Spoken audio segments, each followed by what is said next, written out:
Mainit na balita mga boxing fans, ito pala ang dahilan kung bakit takbuhin ng estilo ni Devin Haney. Pakinggan po natin ang payo mula kay Floyd Mayweather. You have no choice, but the less punishment you take, the longer you last in the sport. Because I was in this shit 21 years. Ayan mga tol, malinaw ang sinabi, kung mas kakaunti ang pinsalang tinatanggap mo, mas tumatagal ka sa sports. Isang malinaw na mensahe galing sa isang greatest of all time and 5 division champion. Hindi mo kailangan makipagsabayan para makuha ang panalo. Ang importante, tamaan ng malinis ang kalaban at pwede ka nang umatras para hindi makaganti. Maaring pangit na estilo ito para sa ibang fans, pero tama naman si Floyd Mayweather mga boxing fans, dahil mahirap na laro ang boxing. Kailangan tumagal ka dyan para makagawa ng magandang karera.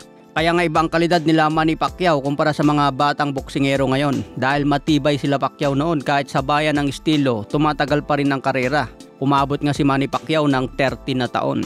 Nagsimula si Manny Pacquiao noong 1995 hanggang ngayong 2025. Kaya ika-30 years na ni Pacman sa boxing at lalaban pa rin sa isang world champion ngayong 2025. Bagamat nagretiro siya noong 2021 matapos matalo kay Ugas, ngunit muling babalik naman ngayong 2025. Katulad din ni Bernard Hopkins, tumagal ang karera sa loob ng 28 na taon, naging world champion sa edad na 49.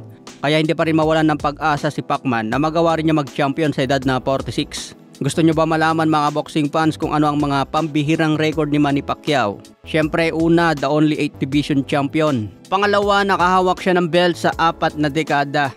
Dekada 90s, 2000, 2010 at 2020s. May hawak siyang titulo sa bawat taon na yan, isang patunay na isa siyang immortal.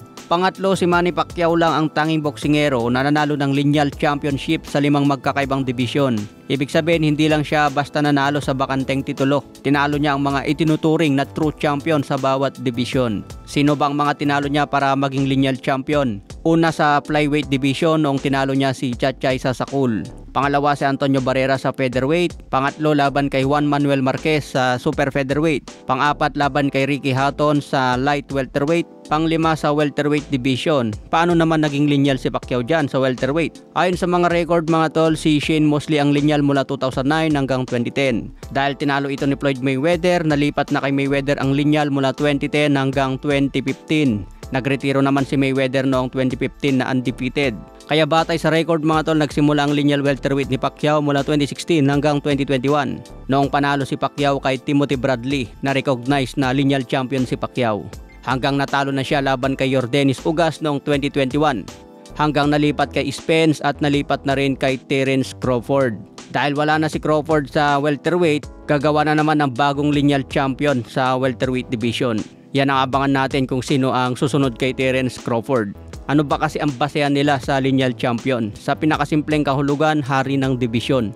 Makukuha mo ang bansag na yan kapag tinalo mo ang isang lineal champion o tinalo mo ang isang kasalukuyang undisputed champion. O kaya maging numero 1 ka at pinakamagaling sa isang division. Isa pang record ni Manny Pacquiao, pinakamatandang welterweight champion. Kaya muling babasagin ni Pacman ang kanyang sariling record. Okay mga tol, sana nakatulong, hanggang sa muling updates.